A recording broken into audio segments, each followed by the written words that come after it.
Hi.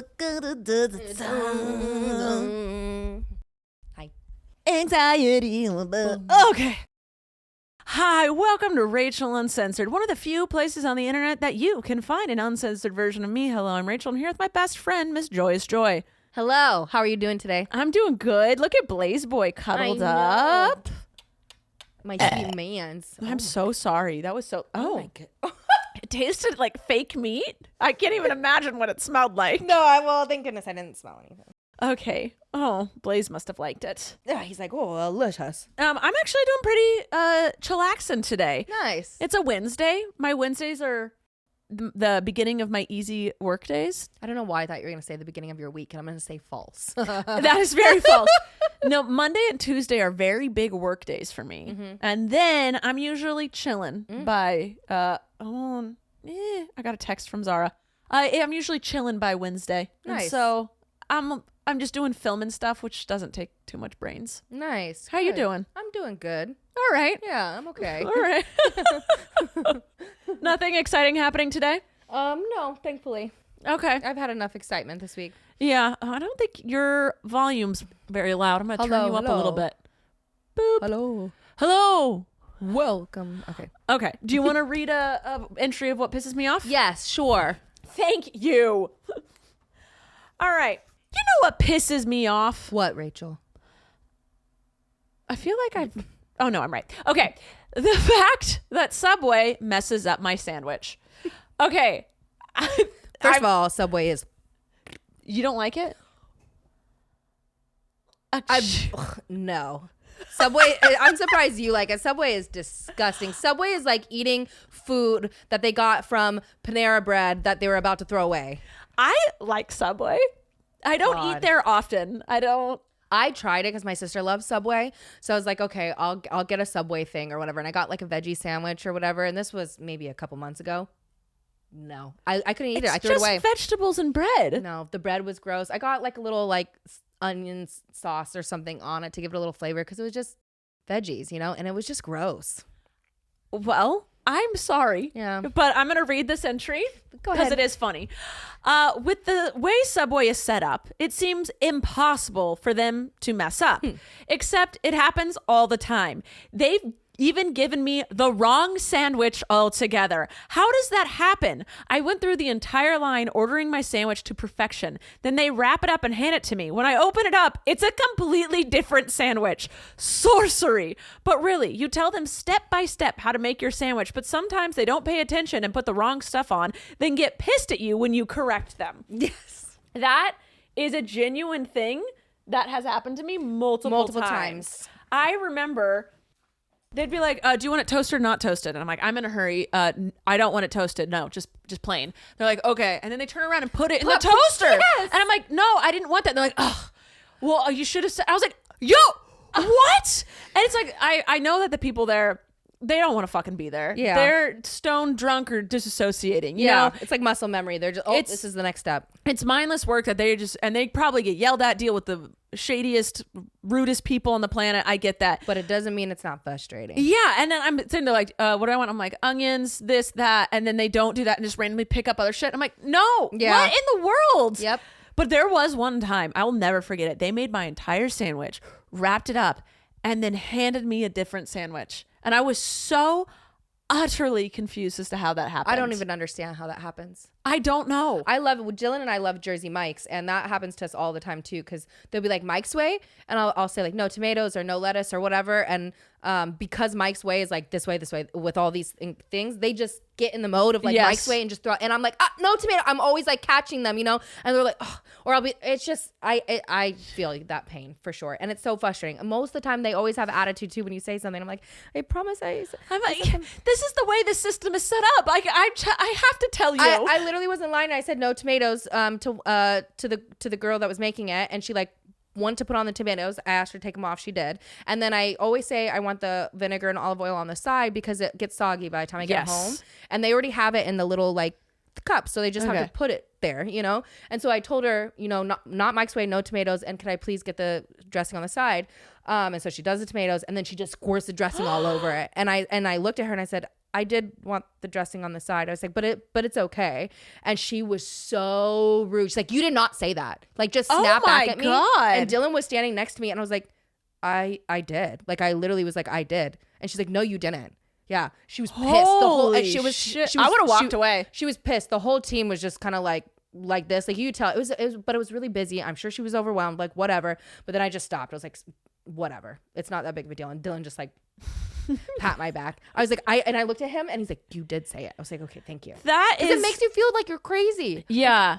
That's why a lot of times when I'm ordering things and I have a feeling they didn't listen or they're not going to remember, I act dumb and I go, did I say on the side before they do it? Like, I have an inkling that they're not going to do it, or they didn't hear it. I'll go, wait, I said before you do, I said olive oil on the side, right? I can't remember if I said that or not. Yeah. And they go, oh yeah, you did. Okay. Or they go, oh no, you didn't. And I'm like, I know I did. Yes. I know I did. Making sure you know that but I know. I'm not going to repeat it as like, because I'm not going to make you think that I think you're going to mess up. Yeah. I'm going to play dumb and act like I don't remember if I said it or not. That's a good way to go about it. It's a way, it shouldn't be how I have to do things, but I've noticed it de-escalates before anything can escalate. Absolutely. But absolutely, it's annoying as hell. If someone gave me that much attitude, I would have walked away. I will say though, I feel like customer service isn't what it used to be, and like, pop off, because when I was working in customer service, I get told all the time by the managers, I don't care what kind of day you're having, you smile at everybody, you say hi to everybody, customer's always right. Like, I feel like that's not the environment that it's like now anymore in customer service. They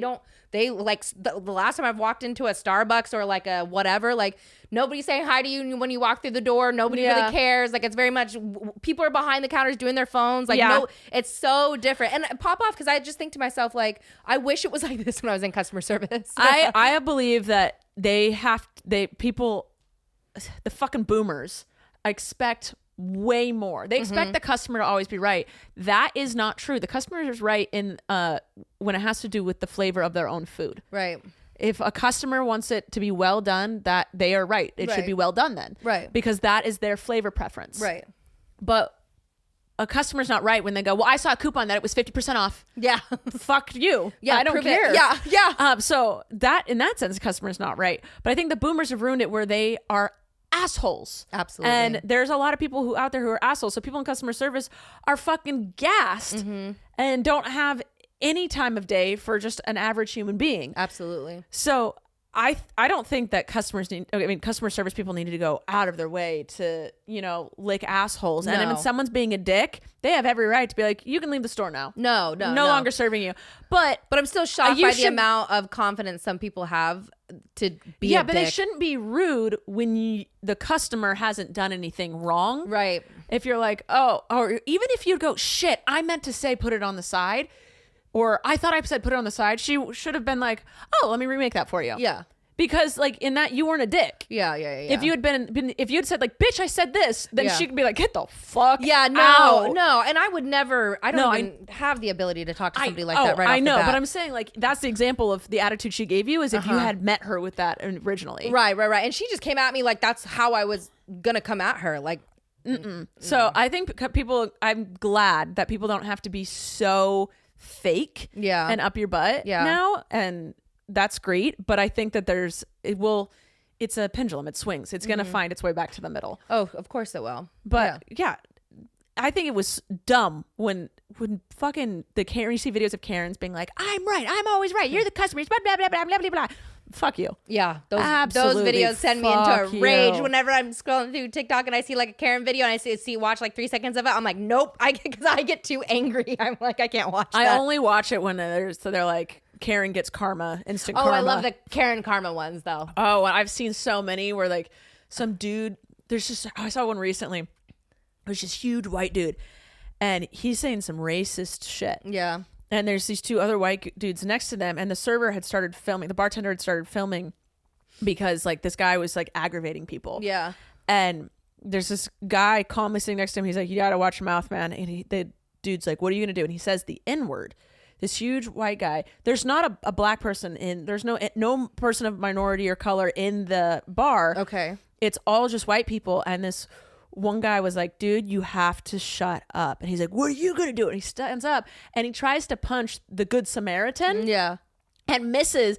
And the Good Samaritan dude is half his size, but fucking knocks the lights out of this dude. He ends up on the floor. It was beautiful. It's that's good.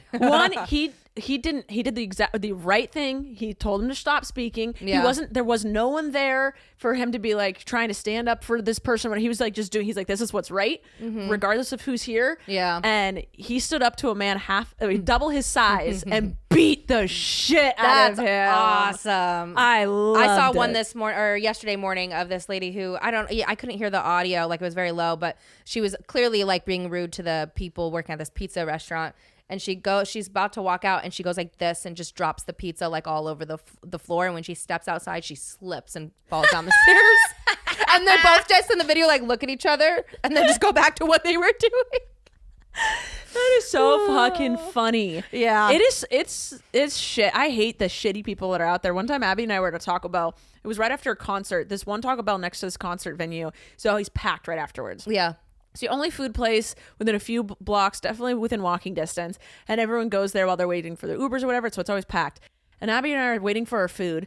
And this guy comes in with his own cup and starts filling the soda thing with filling his cup with the soda there. And the worker goes, hey, you can't do that. And he's like, fuck you. And he starts screaming at her and then goes and sits down in the corner. And this guy, a few people are like, fuck you, dude. And like standing up because he was being a terrible human, standing up for the worker. And one guy like bullying her into getting a free soda. Yeah. He just like says, fuck you or whatever. And he had ordered his food and then filled up his drink. So then he sat, but it was his own cup. He didn't pay for the drink. Got it. So she tried to say something and then she just rolled her eyes and kept going back to work. She doesn't give a flying fuck. Yeah, right. But everyone in there was like, fuck you, dude. And so one guy goes over there and smacks the drink out of his hand. Oh my God, I'm screaming. And his soda goes flying everywhere. And he was the worst type of, he's this tiny little white man. And he was like, the guy that was the asshole, was a tiny little white man. He's like, you don't know who I am. You wouldn't do that if you knew who I am. And he's like, who are you? And he was like, fucking Napoleon. Like, get the fuck out of here. He starts calling him like short dude and like all these things. Chihuahua. And he was the worst. But then the workers were like, hey guys, like, 'cause it was starting a ruckus. And they're like, seriously, just let him be an asshole. You're just making it harder for us to work and you're making more of a mess for us to clean up. Seriously. And we're like, that is so annoying that it's like, we're like, yeah. And like, we're like, sorry. I didn't do anything. I just was watching. But right. I said sorry to the worker just because I felt so much good. And so everyone walked away. But it was so annoying that this guy got away with it. He got up and filled up his soda again. No way. And he was so livid. He's just talking to himself in the corner, so pissed. And it's like, it's so hard. There's nothing you really can do because you're either starting a ruckus or starting a mess. And it's over fucking soda. Yeah. But it was how he was talking to the workers that pissed everyone off. I had a situation one time when I was working at Starbucks. Lexi and I were opening. So it was like maybe like 5 a.m. in the morning. But I remember he's always usually one of the first customers because he's a construction worker. And then there's another guy who was always one of the first customers in. His name was Jeff. And he was a very, very kind man. We always loved talking to him. You know, he was very, very, very kind.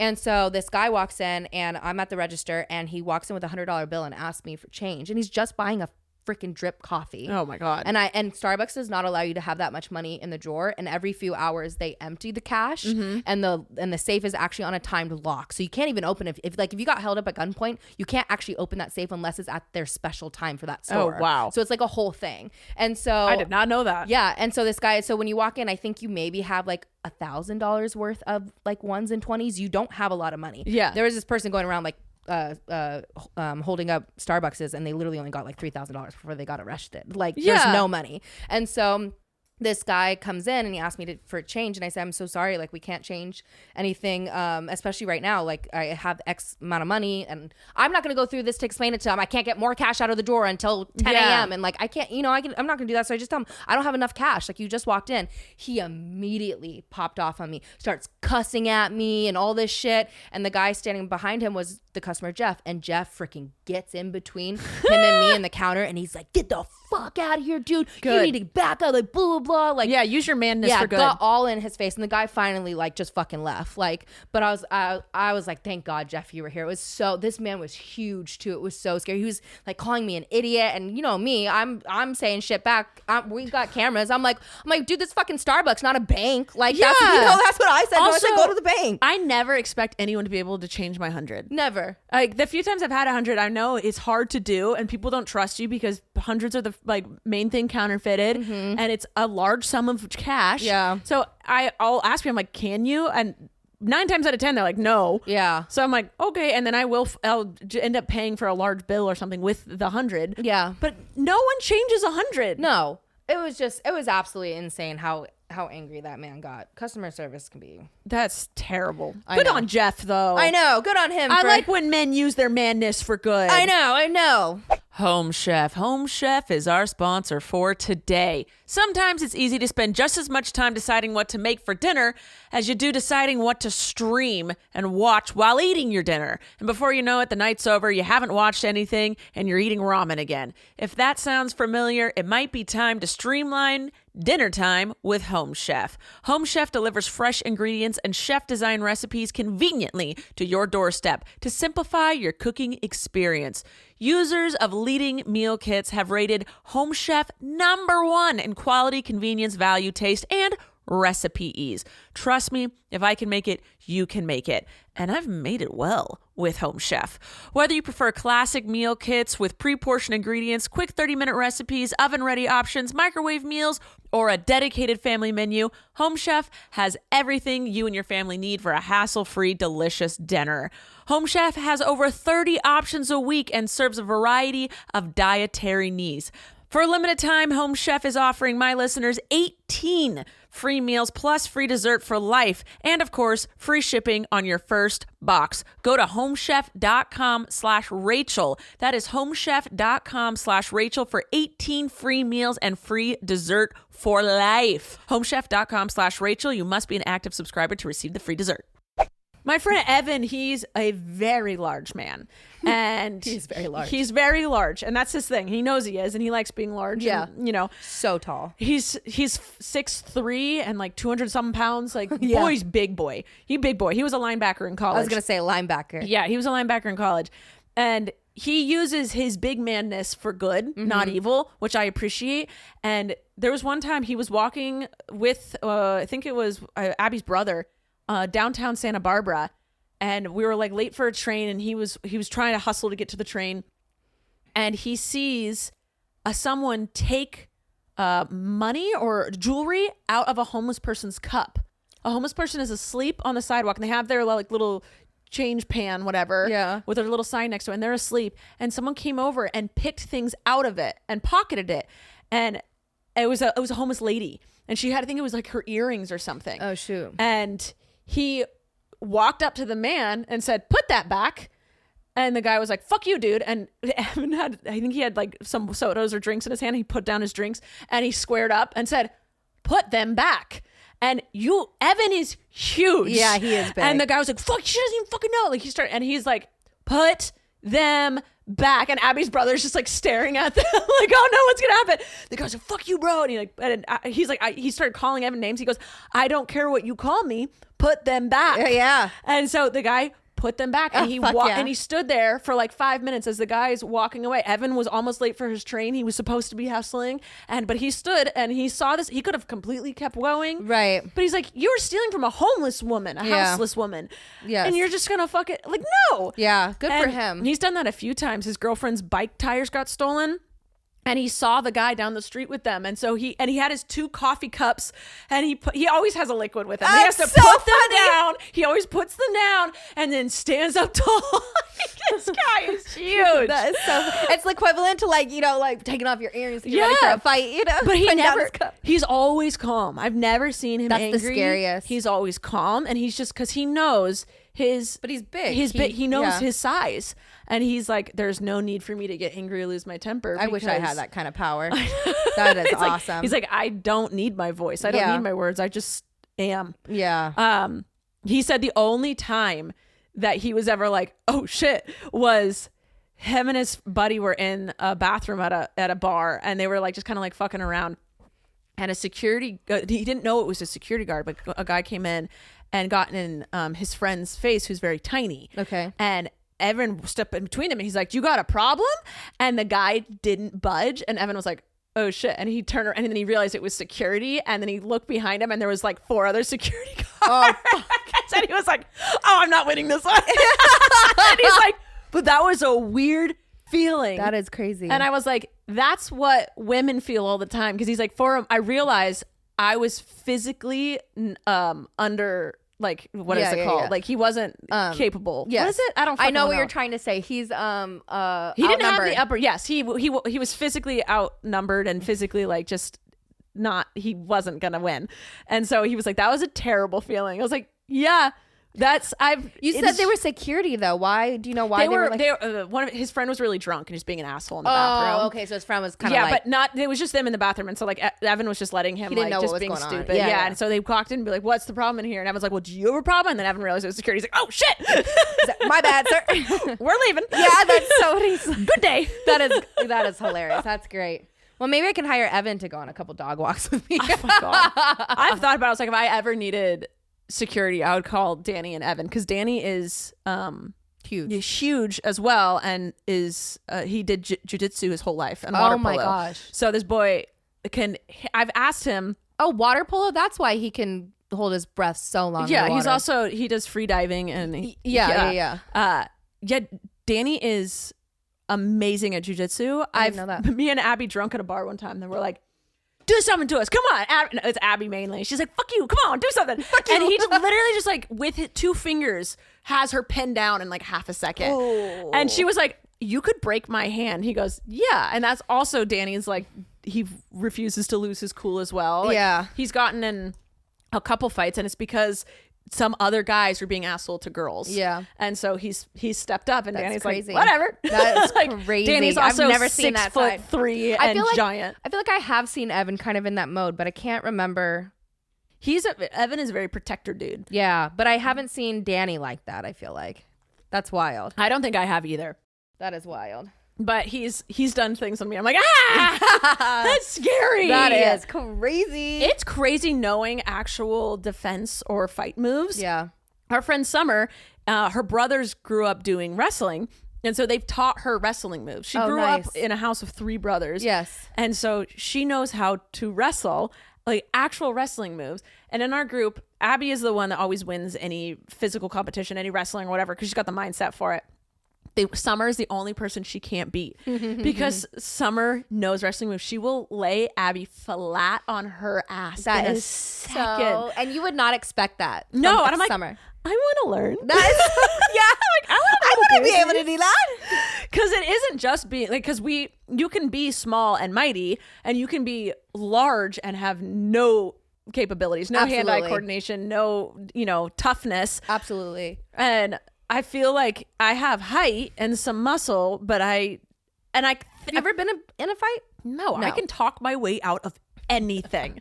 I am so good at talking my way out of shit. If I feel like I am in physical danger, yeah, I will charm the absolute shit out of you. That's funny. Now, if I have Danny or Evan behind me, I'll run my mouth. Yeah.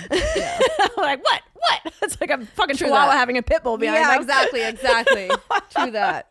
But no, I've had people I have almost fought once, and Abby pulled me away because some dude was. I was gonna say, I think I remember that. Dude was throwing homophobic slurs at us. Yes. There was no one around me. It was me, Abby, and this dude. You're like, today's the day I'm gonna find out. I was like, I'm about to fuck around and find out. We're gonna see how well I can take a punch. How these hands work. Yeah. No, but I think I would never use it, but I would like to learn jiu-jitsu. Yeah, heck yeah. I'd like to learn how to throw I'd like to learn how to throw some real punches. I like to learn how to do a little finger hand thing that Danny knows. I've heard a lot of people lately say a lot more people are taking jiu-jitsu, and always be scared of the elbow, because the elbow does the most damage and you just don't see it coming.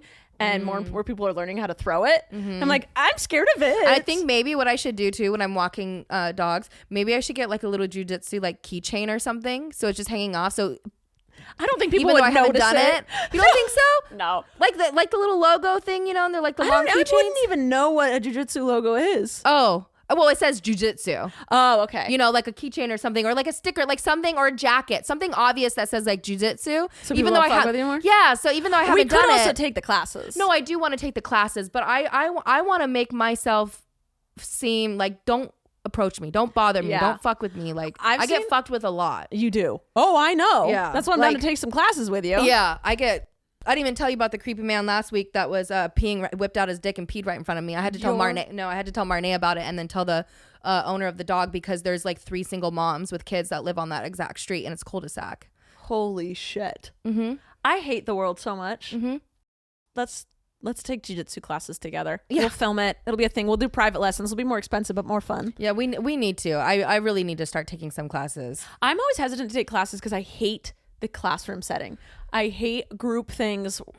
Because I'm either bored because I already get it and we're still on it, or I don't understand it. We've moved past it. I'm like, wait, what's happening? If more than like just us 2 are interested, like maybe we could at least get 4 or 5 people interested, and then the class could be like just us, like our group. And the reason why it's taken me so long to do it is because even though I know it's the teacher, I'm really nervous about being put in different positions by the teacher and having a panic attack that I can't get out or something. Oh, okay. That's what makes me nervous. But you can tell a lot of trainers and fighters and stuff that teach this stuff. You can say you're going in because you have trauma and you need a safe word, and they'll 100%. That's what I would do. Listen to you about that. Like totally. And if they don't, that's not someone you want to take a class from. That's what I would do. Because sometimes those things get triggered and like you literally can't help it. Yes. And the last thing I want to do is just have this meltdown in front of everyone. And everyone's like, what's wrong with you? I'm like, nothing. Also, you go against your classmates, I believe. So okay. Well, they teach you shit and they will do it on you. But then if you did a class with me, you and I would be the ones doing shit together. Yeah. But that's also another thing is I don't want to wrestle with other people because they're sweaty and stinky too, and I don't want to touch it. Imagine it, like having to wrestle around with a sweaty man. Yeah. I'm like, this is literally what I'm trying to avoid. Yeah. This is what I don't want this. Do they have any female jiu-jitsu teachers? Oh, I'm sure. There's got to be some. I mean, I feel like that's who we would take stuff from. So, because they understand there's different fighting styles on your gender and your size. Yeah. But at the same time, it'd be good to have a male instructor too, because then he could really show you what you're up against. Right. Yeah. Exactly. Oh, I think we could do it. So wild. Let's do it. I'm down. Okay. And we need to look into it. I need to see how much it is. It's probably going to be expensive. You think so? There's probably like some sort of membership or something maybe that. Yeah, that's true. Maybe. I'll talk to Zaddy Dillon, see if he can help. I'm sure Abby would love doing it with us. Oh, yeah. But I'm kind of scared give for her to her skills. I don't really want her to have that power. She got raw talent. Yeah, I'm scared. She's just going to use all her moves on all of us. Oh, God. It's like when they teach aggressive dogs bite training because they think it'll help them. Really just shows them that they could do more. Oh, man. God. Okay, hold on 1 second. We're going to pause real quick. Okay.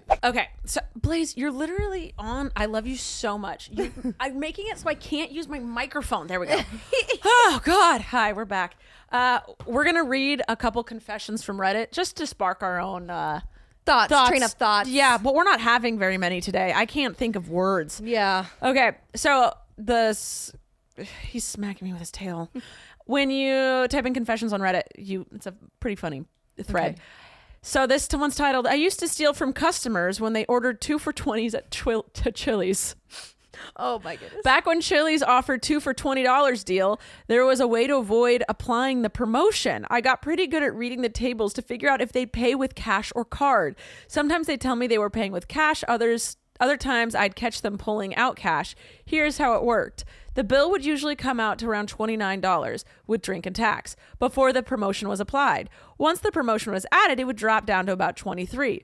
Most customers didn't notice that the promotion hadn't been included because they were either in a rush, didn't want change, or simply didn't bother to check the bill. I'd apply the promotion after they left, pocket the extra $6 per table.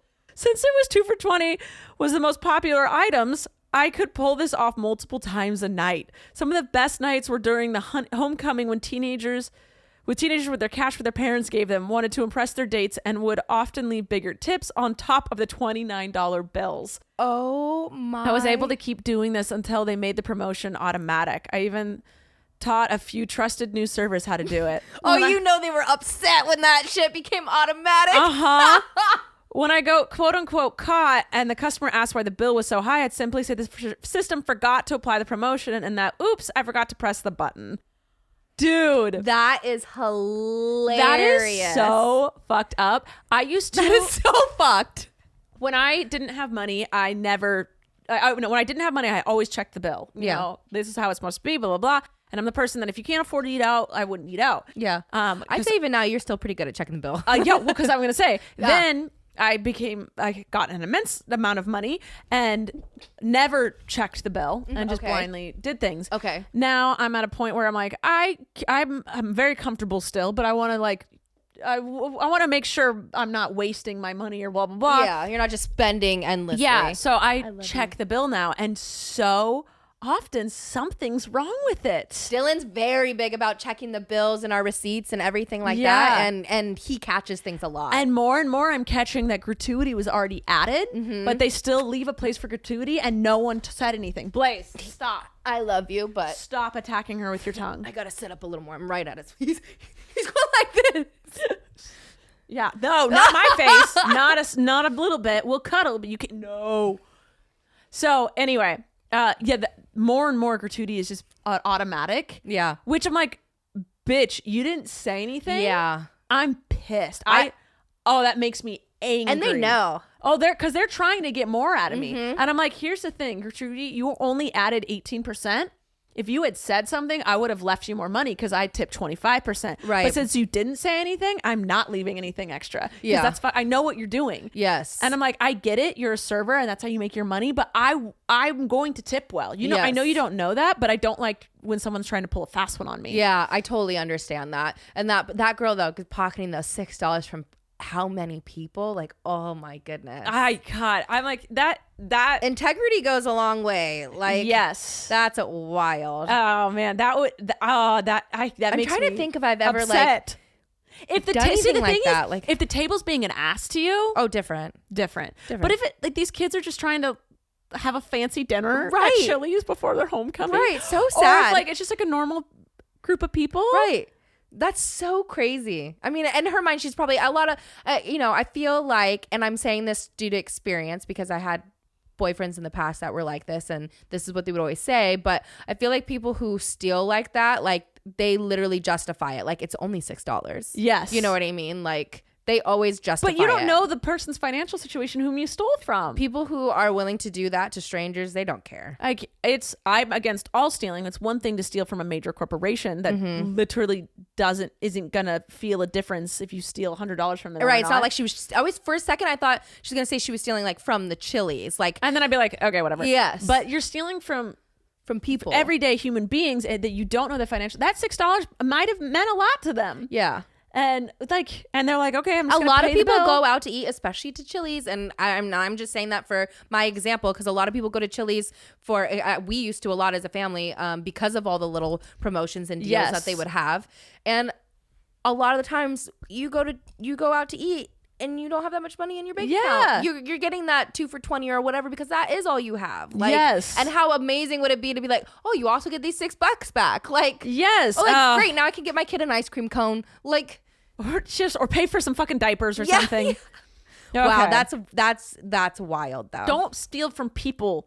I don't condone any stealing. I just hope that person was a good person. I hope in some way or another they gave back for the opportunity that they took. What they did is taught other people how to do it. I know they boldly. That's fucked up. All right. So now every customer that's going into that store is walking out $6 stolen from them. That's so the servers got together, made their own business. Oh man. That's wild. Okay, here's another one. Hearing people praying out loud annoys me so much. I know it's terrible and I still respect people's beliefs. It's mainly Christian people. It's the cadence and the escapism that really gets me. Like, what the fuck? Just pray on your own. I'm talking at public restaurants, parking lots, sports games, etc. I get it. It seems performative. Yeah. It can feel a little. It feels a little performative to me. I know people who do it who are not doing it to perform, but I have heard it where I'm like, you are the center of attention right now. Mm-hmm. You want all ears, eyes on you. You aren't thinking about the words you're saying to God. You are thinking about the words you're saying in front of other people. Yeah, like this is your moment. Yeah, and it can be a very spiritual thing for some, but I know what this person's talking about. Yeah. The thing I never liked about public praying or like praying like in your sports group or like whatever is I hated how I had to hold the hands of people on each side. Oh, I'm God. I don't want to. I literally was such a jerk. Sometimes I'd roll down my sleeve and hold people's. I was like, I'm gonna hold your hand with the sleeve in It's between. like jujitsu. I don't want to do it because I don't want to touch people. No, I don't want to. I Hold don't on. want to touch you. I heard something that's saying the Bible says not to pray out loud. I don't want to misspeak. Yeah, so okay. I'm gonna look it up. What does the Bible say about praying out loud in front of other people?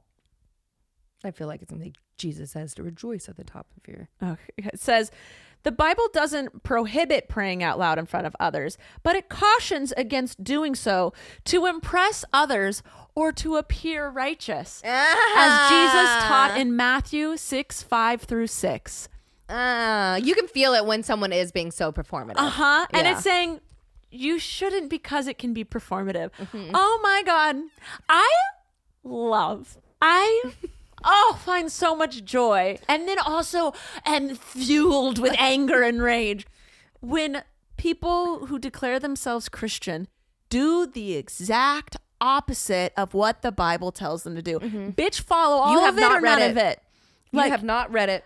Oh no, they Nope. just do whatever their pastor, who is usually swayed by one thing or another, to do. They're just like, oh, whatever he says. Yeah, or I'm sure just make it up along the way. I remember when I was younger asking my mom a couple different questions, and I remember asking her one time, when you die and you go to heaven, does God tell you what you're like? What do they call it? When speaking in tongues, I said, does God tell you what you were saying? And my mom said, yes, he does. No, She doesn't know that. No. She just said yes. she done made it up. Yeah.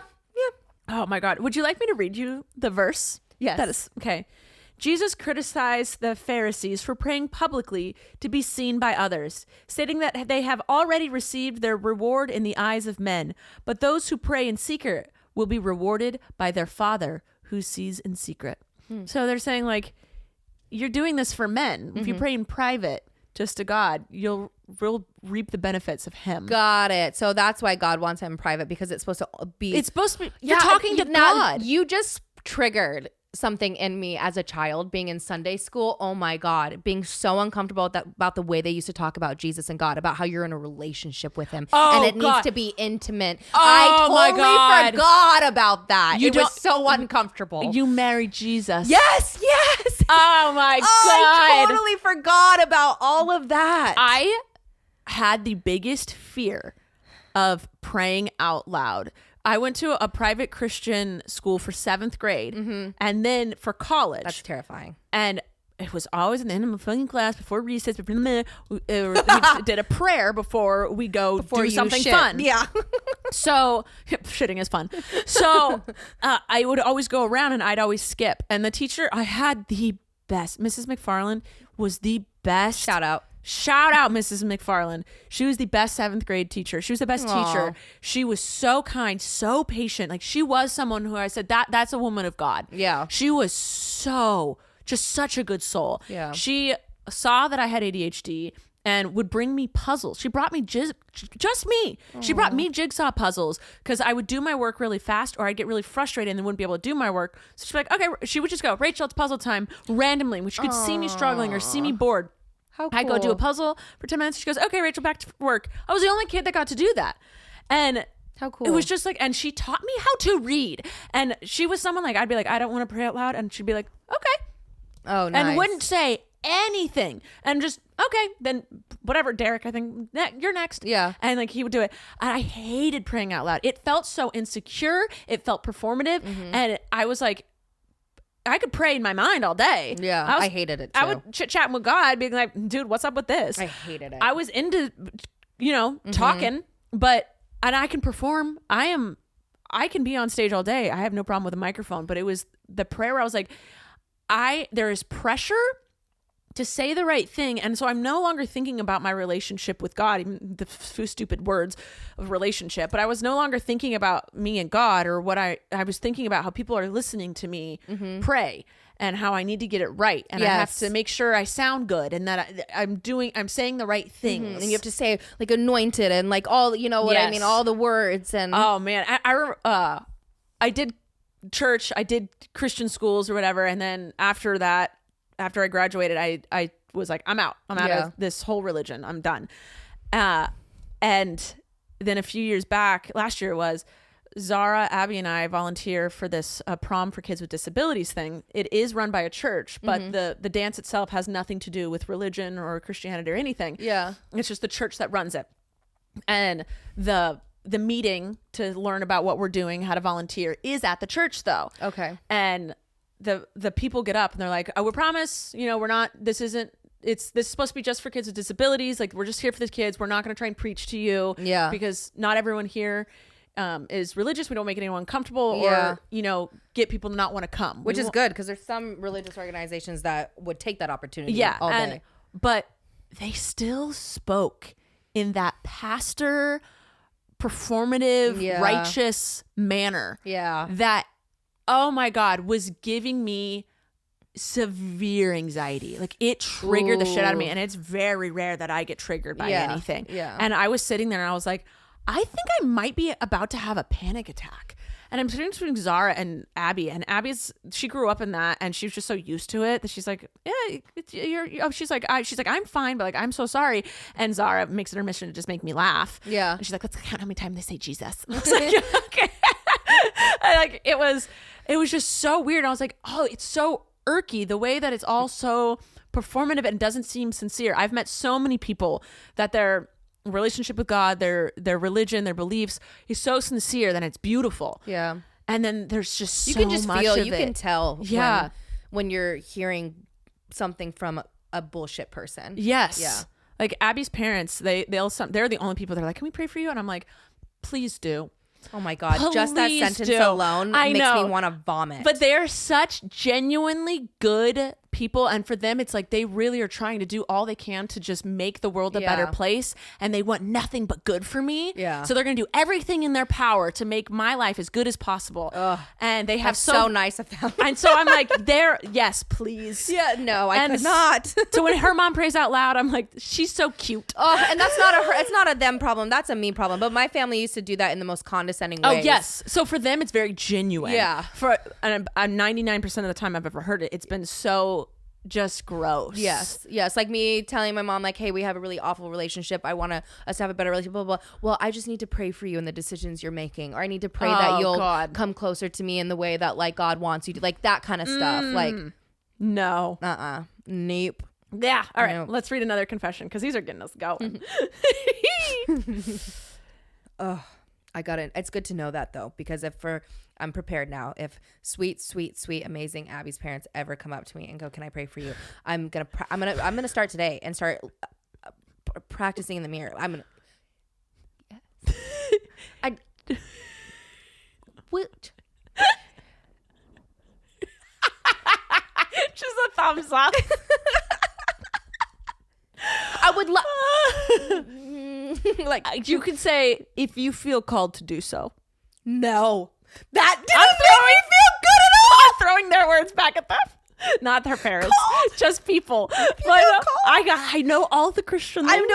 I don't mean to make anyone angry that maybe is. We've had very bad bad experiences. Such bad. We've seen and it's a visceral, like, body response. I can't help the way I respond to it. Because we have seen and experienced religion and Christianity used against us in a negative fashion, used against us in a way that it was never meant to be. I have seen it in beautiful fashions, and that's so rare. And I see it and I go, that's what it's supposed to be. And that's the standard I'm going to set for everyone else who decides to follow that religion. So rare. It is so fucking rare that it's hurt us. Yeah. It's hurt us so much. So that's our reaction. And it's so culty because they all use the same verbiage and the same language that we didn't even grow up with each other. And it felt so just mind-washing and manipulative. Yes. And yes. Okay. If you feel called to do so. If you feel called to do so, I'd rather thumbs up. You can thumbs it up. Or I could just quickly make a joke and be like, do I have to pray for you? I'll pray for you about praying for me. Although I did say that was going to start being because that used to be my main response to people who would harass me is like, can I pray for you? And so I would use that as like, so like maybe I should start using that again and I can start resetting my praying. And maybe I'll actually pray for them. Yeah. God bless the racist that I came across on my dog walk today. They think God blesses them. Yeah. they know. God blesses them. All right, I'm going to read another one. I bullied my little sister when we were younger, and I can't forgive myself. You're going to need to. If you were a kid, Yeah. you got to get. We all get over bullied it. each other a little bit. I never did. I was the bullied. I am a 28-year-old female, and my sister is now 23, turning 24 soon. When I was between the ages of 11 and 15, she was between 6 and 10. I was horrible to her. Name-calling, put-downs about her appearance, pulling mean pranks, making her do inappropriate things on home video to humiliate/embarrass herself because I found it funny, such as telling her to take off her trousers off and dance about. I was severely bullied myself during my childhood. My quote-unquote best friend isolated me, wouldn't let me buy certain things because I was quote unquote copying her, took my pocket money off of me, left me out, etc.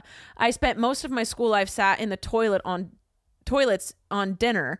I projected my anger onto my younger sister as she was an easy target, and it made me feel marginally better and was a release from the bullying I was suffering from. Hurt people. Yeah.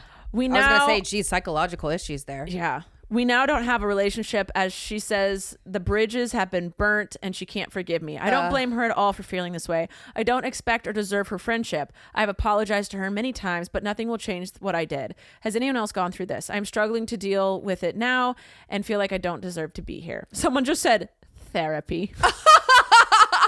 That is so sad on both their parts. Yeah. So you were a kid. I always give the grace to that. Yeah. And once you when you were older, you realized how bad it was, and you're trying to right your wrongs. Kudos to you. The ball is in your sister's court now, where she wants to forgive you or not. She does not have to. Yeah. And now you have to work on forgiving yourself. Yes. And you can just keep trying to be there for her and be a good big sister. You can't really push it. Yeah. But, just send her birthday things. Yeah, just send her texts like, love you, wish you well. Yeah. Congratulate her on things. Always try and show up if she ever extends any sort of olive branch. Yeah. You have to let her, it's her decision now. And if I feel like if you're trying to mend a relationship like that, especially if you were so wrong in the past, the best thing you can do is work on yourself, because if you're in a really unhealthy place in your life, mentally, physically, emotionally, those people who are afraid of you or untrusting of you, they're not going to want to accept you as your broken self, because your broken self is what hurt her. Yes. So you need to go fix yourself. And when you fix yourself and she sees that you're fixing yourself, then she might be interested in extending an olive branch. Yes. And make sure nothing you're doing ever, even if it's not, but never seems like it's for other people to think that you're a better person now. Yeah. Like if you decide to give her like a really good birthday gift, maybe do it more like privately. Yeah. So do not make this big show about it. Everything should be private. Yes. That way she can also respond to it in the way that she naturally wants to, you know? And also, if you do that and she reaches out to you and says, hey, you need to stop, then you have to stop. You have to respect her wishes always. As you get older, it might be easier, or she just might never come around, and that's who she is. And that sucks. And that's life. And that's just fucking life. Yeah. It doesn't mean that you are a shitty person now and forever will be. It's just consequences of life. I know. And it sucks because you were a kid and you didn't understand what you're doing. You didn't understand what was going on. My sister, I know, still feels so bad about how she treated me back in the day. Yeah. Luckily for her, I don't give a fuck. Yeah. Because she's such a great sister to me now. She's such a good person that, like, I know who she is now, and I know what she was doing back then. And she makes fun of herself. She's the first one to say that she was a bully. Yeah. She takes ownership of the shit she's done. And so I'm like, okay, that sounds cool. Me, Jana, and Anna growing up, we were always like, we were the closest in age, but because it was the three, it would kind of rotate of like Janet and I were the closest, and then me and Anna, and then Anna and Janet, and the third one was always kind of the one that got picked on, or the one odd one out, or the one that didn't get to play like the cute kitty or the cute dog, or like you were the mean one or the villain, kind of thing. And we always talk about that, and we've definitely like apologized and stuff. And unfortunately, because Anna was the youngest, she definitely got more of it, and I've told her so many times how sorry I am, but her and I have also been super, super close. But yeah, but I never like humiliated them or wanted to like video them or anything. It was mostly like pranks, or you're just being a bitch. Yeah, you know, my had sister would attitude. just throw tantrums if I got the same ice cream as Right. her, or she'd spit on me. You know? Yeah. But in our teen years, that's what brought me and Anna really close, because the majority of our teen years, Janet was very much like, my mom had truly convinced her to be the snitch in the family. Yeah. So, and that's what Janet feels so guilty for. She's like, so many times you guys got in trouble for things you shouldn't have even gotten in trouble for. And she's like, and you guys were really, she's like, I wish I actually would have been with you guys more in that time, because you actually were having fun and being kids and like making mistakes and doing like adventurous things. And adventurous things was like meeting up with boys at Six Flags, you know, that kind of stuff. And Janet wasn't. She was like the golden child at home that was always trying to do right and this and that, you know. And for that, she felt like she didn't get like a teenage year that she could have, and she missed out on a lot of dating opportunities and that kind of stuff, you know. But she feels so guilty about it. But we always tell her, like, we know it wasn't you. Like, it's so hard to let go of guilt. yes, it is. It's so hard, but you just grow and learn from it. I was gonna say, I truly feel like, and I hope this isn't like too depressing, but at this point in my life, I don't feel like you actually ever 100% get rid of guilt. I think you learn to live with it. Yeah. Same thing with grief. Same thing with regret. You just have to learn to live with it. You can learn how it can benefit you, to like fuel you. Mm-hmm. How are you gonna change it next time? Yeah, like anything I've done wrong, I usually don't. It is very rare. I'm not gonna say never, but it's very rare that I repeat the same mistake twice. Yeah. Because I try and learn from him. Like, I don't ever want to feel like that again. I don't ever want to make someone else feel like that again, because that was shitty. Yeah. So it also can be kind of selfish. It's like, I don't ever want to feel like that again. So I don't want to do that shit to someone else ever again. Yeah. 100%. Yeah. All right, that's it for today. On such a depressing note. You don't want to read one more so we don't end on a depressing note? Okay, fine. Yeah, like, one fine, more. one. We're on a roll now. Oh, God. What else you gotta do? Okay. I must confess, I'm a mess. Not really. Your therapist is high. That is the title. This is a throwaway. I'm a therapist in a rehab. My client struggles with addiction. I work with addicts and alcoholics all day. I love what I do. Every day I show up for work very high. I smoke weed on the way to work. My patients have to be completely sober while in treatment. They're Oh my God. sober. She's fucking We test them twice a week. They are clean. I am not. I guess I'm a hypocrite. Someone said, damn, I'd be fucking pissed if I found out about you. I'd be like, please pass it. That's so funny. How did they not smell it on her? Oh my God. Listen, here's my thing. If you are helping other people and it's working and you're doing a great job, pop If you're a off. therapist of any kind and dealing with the human race, smoke that ganja. Like, and if you're not, if it's just weed, like, that's fucking Smoke it. fine. People in rehab are usually not in rehab for weed. There's harder things. Yes, yes. And I couldn't imagine, honestly, being a therapist, especially a therapist for rehab stuff, because you take in all these Oh my stories and God. negativity, and like, how do you walk away with that and like just release it and leave it at the door, but you still have to build a relationship with them and a rapport with them and like smoke that weed. Oh man, I want to read. Someone says, hi, fellow therapist here. If you're looking to confess nope. If you're looking to confess, okay, they're not writing well. Doing something to you internally. Okay. If you're looking to confess, then this is clearly doing something to you internally. Not much separates us from our clients, as we are human too. But we are called to follow an ethical code with certainty, and that includes not being under the influence while practicing. Boo, you don't sound like fun. Boo! Boring. Dude, Blah, if I blah, had a blah, therapist blah, and she's like, blah. I am so high right now. We're like, pop off. Oh man. Someone says that an addict in recovery who's been through rehab more than once. This is really fucked up. Also, your patients probably know you're high. Like, we're experts in this shit. Listen. If she's doing the work, right? And she's not like, I'm taking that face value. I'm assuming she's a good therapist. Her patients love her. Like, obviously of her story, I've been like, I'm kind of effing up now. And I'm like, late to work or whatever. What? Everyone is so mad at her. Oh, everyone's mad? We didn't have the right reaction or what? Are we supposed to be mad? I don't know if it's a girl or a boy either. But everyone's like, this goes against so many ethical codes. Very unprofessional. I would fire you. It is very offensive to But that's those why she in went recovery. to Reddit because nobody knows. Like, it could be a dude. Clearly. We could be a girl or a guy. We don't know. What she said? Did she say smoking or just she does weed on the way to work? Because it could be edibles. I show up to work I smoke. Oh, so he or she smokes every day. I'm surprised though. Like, she wouldn't be reeking. When we smoke. Oh yeah. Like, there's no hiding it. I don't know. I think it's funny. Everyone's very mad at her. Yes, it does go against all the ethical codes, and it's very insensitive to those in rehab. Hypocritical, inconsiderate. But there are people that can handle their shit, and there's people that can't. Yeah, I couldn't imagine. I maybe, okay, my thing is, you probably shouldn't be high at work, but in the evenings on your time off, do what you want on your time off. Yeah.